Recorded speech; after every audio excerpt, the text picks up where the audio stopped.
नाज़रीन, अगर आप ये समझ रहे हैं कि पेशावर ज़ल्मी के लिए हम तनवीर भाई को तैयार कर रहे हैं कि इन्हीं को भेज दें, यही कुछ छक्के छक्के लगा दें, क्योंकि वहाँ तो मामलात बहुत ख़राब हो चुके हैं। तो 136 पे 9 खिलाड़ी आउट हो चुके हैं, ऐसा नहीं है।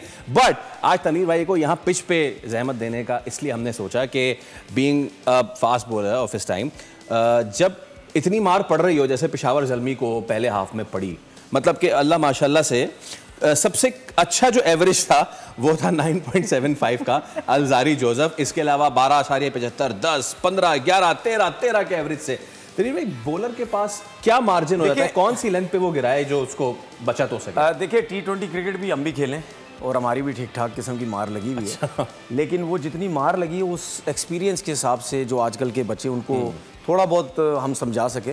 बताएं। देखिए, आज जिस तरीके से पेशावर ज़ल्मी की बॉलर्स की मार लगी है, ये इसके अलावा ये जो मैं चीज़ बता रहा हूँ, ये आगे के मैचेस में भी अगर बॉलर्स इस चीज़ को देखें या समझे, उनको बड़ा फ़ायदा हो सकता है। मैं हमेशा देखता हूँ कि स्पेशली अगर हम लास्ट ओवर्स की बात करते हैं, अगर मार पड़ रही है बहुत ज़्यादा बॉलर्स को, मैंने ये नहीं देखा कि वो यॉर्कर्स करते हैं यहाँ पे बिल्कुल विकेट के पास नीचे यॉर्कर होती है, ये बिल्कुल नज़र नहीं आती।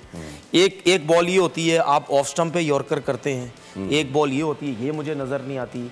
अच्छा, उसके बाद मैंने कितने बॉलर्स को देखा है, जब मार लग रही होती है वो सीधा सीधा आते हैं, बीच में आके बॉल कर देते हैं, ना वाइड ऑफ द क्रीज जाते हैं।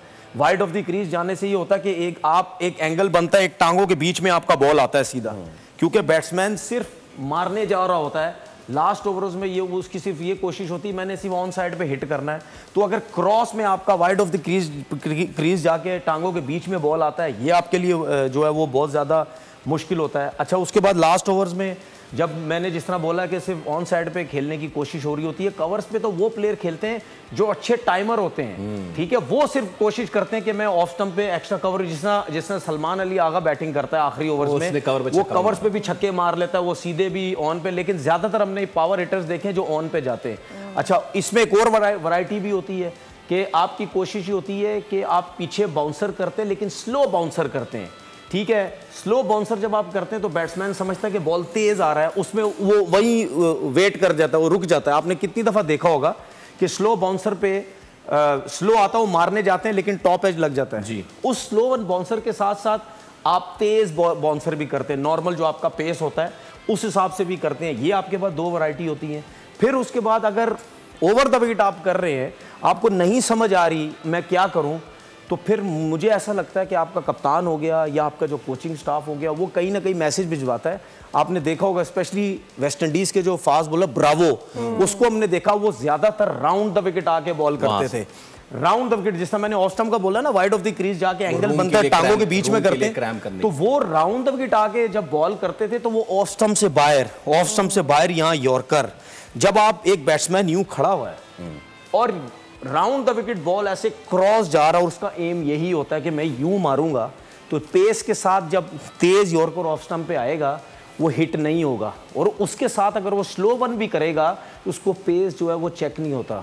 उसके बाद ये भी मैंने देखा कि जिन लड़कों के पेस हैं 140 प्लस हैं, उनको इतनी ज़्यादा अगर उनके यॉर्कर्स एक्यूरेट है ना, तो उस यॉर्कर्स के साथ वो सिर्फ स्लो वन पे भी अपना काम चला सकते हैं, ठीक है, क्योंकि जिसका पेस है वो बैट्समैन वैसे ही बैकफुट पे रहता है कि ये पीछे भी कर सकता है, ये तेज यॉर्कर भी कर सकता है। अगर उसके साथ वो थोड़ा सा पीछे गुड लेंथ पे स्लो वन करे तो बैट्समैन जो पहले से यूं रेडी होता है वो यूं ही चला जाएगा। अगर उसको पेस स्लो वन चेक नहीं होगा, तो मुझे ये वीडियो बनाने का, ये बताने का मकसद ये है कि हमारे जितने भी लड़के जो यंग मुझे नजर आते, वो वैरायटी नहीं है उनके पास, ठीक है। आपके पास स्लो वन बाउंसर होना चाहिए, आपके पास नॉर्मल एक पेस जो तेज बाउंसर करते हैं वो होना चाहिए, ऑफ स्टंप पे यॉर्कर्स करें, मिड में यॉर्कर्स करें, राउंड द विकेट जाके जो है वो स्लो वन यॉर्कर्स।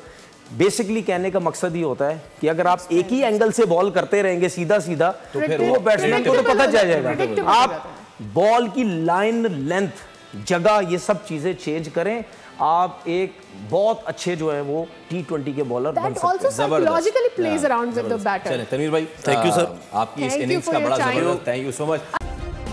सब्सक्राइब करें और बेल दबाएं ताकि कोई खबर रह न जाए।